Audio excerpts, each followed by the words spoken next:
Hello મિત્રો, તો આજે આપણે સેકન્ડ ચેપ્ટર ધ હ્યુમન રોબોટનું જે શોર્ટ નોટ છે મોસ્ટ આઈએમપી એના વિશે વાત કરીશું. તો સૌપ્રથમ તો આપણે એના પોઈન્ટ્સ જાણી લઈએ. તો વોટ ઇઝ રામસિંગ 070. તો હવે તમને ખ્યાલ જ છે કે આપણે પરીક્ષામાં પણ આવી રીતે પોઈન્ટના અનુસાર જ આપણે શોર્ટ નોટને લખવાની હોય છે.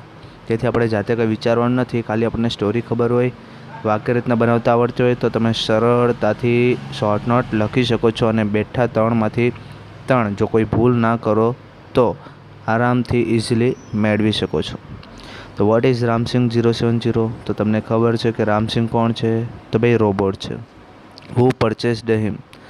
તેની ખરીદી કોણ કરે છે? તો કોણે ખરીદ્યું? તો ભાઈ પ્રેમ ચોપડાએ. From where? અને ક્યાંથી? તો ભાઈ તમને પણ ખ્યાલ છે કે સુપર રોબોટ પ્લાઝામાંથી. What was Ramsingh made to do? What was Ramsingh made to do by his master? જે તેના માસ્ટર છે એટલે કે માલિક છે એમના દ્વારા રામસિંગ પાસેથી શું કરાવડાવવામાં આવ્યું? બરાબર, તેમની પાસેથી શું કરાવડાવવામાં આવ્યું એટલે કે એના રોબોટ પાસેથી રામસિંગ દ્વારા શું કરાવાયું? તેના માલિક દ્વારા રામસિંગ પાસે શું કરાવાયું? Was he coat stealing? શું તેને ચોરી કરતા પકડવામાં આવ્યો? What happen to him in the court? અદાલતમાં તેની સાથે શું થયું? ડીડ હી સફર એની મેન્ટલ કન્ફ્લિક્ટ? બાળકો, અહીંયા સફરની સ્પેલિંગ જરા મિસ્ટેક છે. સફર SUFFER સફર એટલે કે પીડાવું, સહન કરવું. બરાબર છે. તો ભાઈ ડીડ હી સફર એની મેન્ટલ કન્ફ્લિક્ટ? શું તેણે કોઈક માનસિક તણાવથી અથવા તો તકરારથી, સંઘર્ષથી એને પીડાવું પડ્યું? Did he reveal any secret? શું તેણે કોઈ સિક્રેટ એટલે કોઈ રહસ્ય જાહેર કર્યું? What was his conflict? તો તેના જે કન્ફ્લિક્ટ, તકરાર હતા એ કેવા હતા, શું થયેલું? બરાબર છે. અને what did he do in the and? અને તેણે ઇન ધ એન્ડ અંતે શું કર્યું? ચાલો, તો પહેલી વાત કરીએ તો ભાઈ રામસિંગ 070 ઇઝ અ રોબોટ. સાચી વાત. તો પહેલો જ પોઈન્ટ તમારો હતો કે શું છે? બરાબર છે, તો એ રોબોટ છે. Prem Chopra purchased it from the super robot plaza. તો પ્રેમ ચોપડા એને સુપર રોબોટ પ્લાઝામાંથી શું કરી? એની ખરીદી કરી. બીજો પોઈન્ટ પણ સેમ છે, વાંધો નહીં આવે. He was made to steal jewelleries. તેને જ્વેલરી ચોરવા માટે મજબૂર કરવામાં આવ્યો. બરાબર છે, એટલે કે તેની પાસેથી શું કરાવડાવવામાં આવેલી? ચોરી કરાવડાવવામાં આવેલી. એન્ડ અધર પ્રિશિયસ આર્ટિકલ્સ, અને અન્ય કિંમતી જે વસ્તુઓ છે, આર્ટિકલ એટલે વસ્તુઓની વાત કરી, અને અન્ય કિંમતી જે વસ્તુઓ છે એની પણ શું કરવામાં આવી? ચોરી કરાવવામાં આવી. ફ્રોમ ડિફરન્ટ શોપ્સ, અલગ અલગ દુકાનોમાંથી. ઇન ધ માર્કેટ એટલે કે બજારમાં અલગ અલગ દુકાનોમાંથી અન્ય પ્રિશિયસ આર્ટિકલ્સ અને કેટલીક જ્વેલરી છે એની શું કરવામાં આવી? એની પાસેથી ચોરી કરાવવામાં આવી. While Ram Singh 070 was trying to steel precious James. જ્યારે રામસિંગ 070 એ શું કરી રહ્યો હતો?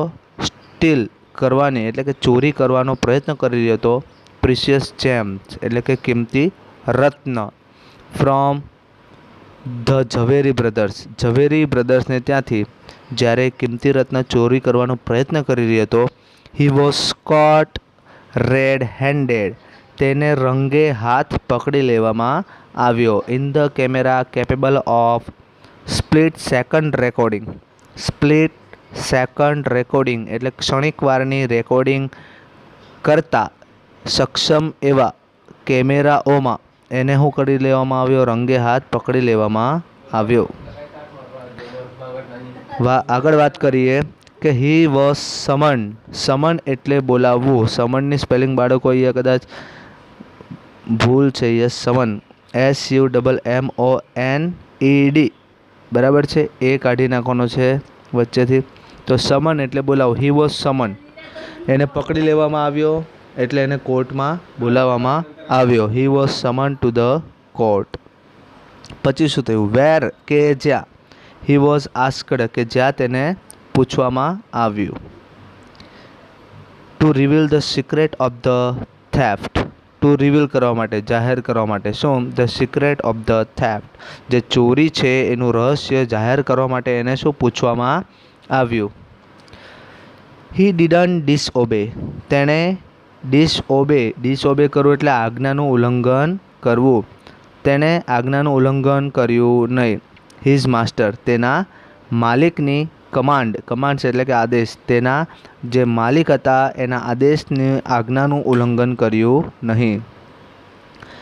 હી didn't reveal his master's name. હવે બાળકો, જે અમુક વાક્ય રચના છે અહીંયા રિપીટ થતી જાય છે, એટલા માટે જે અમુક વાક્ય રચના છે એને આપણે કાઢી નાખવાની છે. કઈ કઈ છે?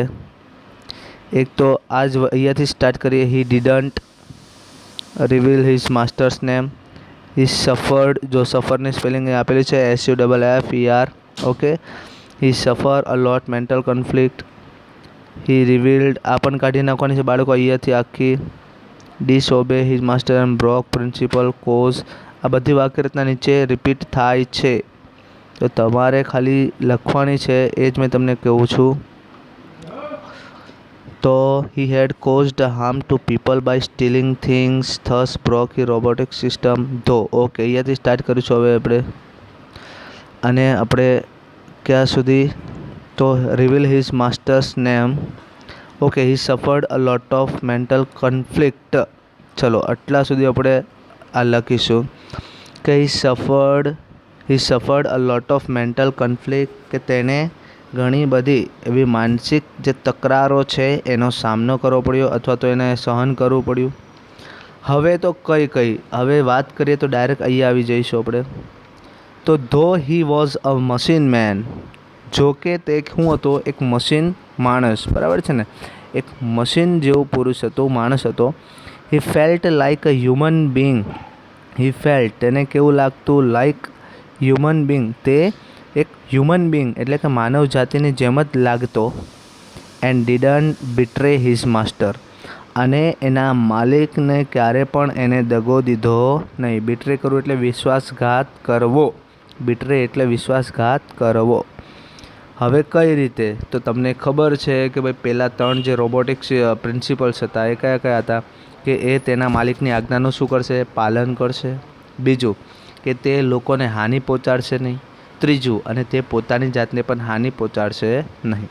હવે અહીંયા શું કહે છે તમારે જાણવાનું છે કે if he had revealed the secret, જો તે રહસ્યને જાહેર કર્યું હોત, બરાબર છે, જો તેણે શું કર્યું હોત? રહસ્ય તો એને જાહેર કર્યું હોત, તો it could have been ઇન્જરિયસ to his own existence, બરાબર છે, તો તે પોતાના અસ્તિત્વ માટે એ જોખમરૂપ બન્યું હોત. અ થ્રેટ ટુ હિઝ લાઈફ, તેના જીવનને થ્રેટમાં મૂક્યો. થ્રેટ એટલે પણ અહીંયા હું લઈશું જોખમમાં મૂકી હોત.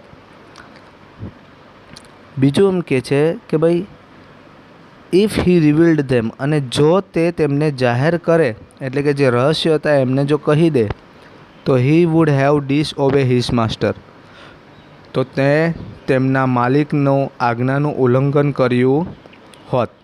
સીધી વાત છે. જો એ જાહેર કરી દે તો માલિકની આજ્ઞાનું શું થઈ ગયું? ઉલ્લંઘન કરેલું કહેવાય. ઇફ હી ડિડન્ટ ડુ સો, જો તેને આમ ના કર્યું હોત, હવે જો તે ના કહ્યું હોત તો શું થાત? હી વુડ હાર્મ પીપલ, તો તેણે લોકોને નુકસાન પહોંચાડ્યું હોત. સીધી વાત છે. જો કહી દે તો એના માલિકની આજ્ઞાનું શું? ઉલ્લંઘન કર્યું. અને જો કહી પણ દે તો લોકોનું નુકસાન થયું છે એ પણ જાણ થઈ જાય. એટલે આ બંને પ્રિન્સિપલ્સ એના માટે કેવા હતા? ઇન્જરિયસ હતા, ઘાતકરૂપ હતા, બરાબર છે. હવે શું થાય છે? This was conflict. હવે આ એના મગજમાં શું હતું? કન્ફ્લિક્ટ ચાલતું હતું. કન્ફ્લિક્ટ એટલે તકરાર, મતભેદ. This was the conflict that was going on in his mind. આ જે તકરાર હતો, આ જે મતભેદ હતો, એ તેના મનમાં વિચરતો હતો. And this conflict brought his and, અને આ સંઘર્ષે તેનો અંત આણ્યો. હી ચૂઝનું ભૂતકાળ ચોઝ, તેણે પસંદ કર્યું. ટુ બ્રેક અપાર્ટ, ભાંગી જવાનું, નાશ થઈ જવાનું પસંદ કર્યું. રાધર ધેન, ના કરતાં વધારે. ટેલિંગ અ લાય, જુઠ્ઠું બોલવા કરતાં વધારે તેણે ભાંગી જવાનું પસંદ કર્યું. હર્ટિંગ હ્યુમન બીંગ્સ, માનવ જાતિને નુકસાન કરવાને બદલે, હર્ટ કરવું એટલે નુકસાન કરવું, ઈજા પહોંચાડવી, કે ભાઈ માનવ જાતિને ઈજા પહોંચાડવાને બદલે તેને ભાંગી જવાનું પસંદ કર્યું. ઓર અથવા બિકમિંગ અનફેથફુલ ટુ હિઝ માસ્ટર, તેના માલિકનો, હવે ફેથફુલ એટલે શું કહેવાય, ફેથફુલ એટલે આપણે એમ કહી શકાય વિશ્વાસુ, બરાબર છે, વફાદાર. હવે અનફેથફુલ એટલે કે અવિશ્વાસુ, બરાબર છે. તે તેના માલિકનો અવિશ્વાસુ બનવા કરતાં તેણે ભાંગી જવાનું પસંદ કર્યું. તો આ જે શોર્ટ નોટ છે બાળકો, મોસ્ટ આઈએમપી છે અને પૂછાય એવી શક્યતાઓ પણ છે. તમારે પોઈન્ટ્સને ખાલી ફોલો કરવાના છે અને તમારે શોર્ટમાં આવી રીતે યાદ રાખવાની છે. Okay, thank you, by.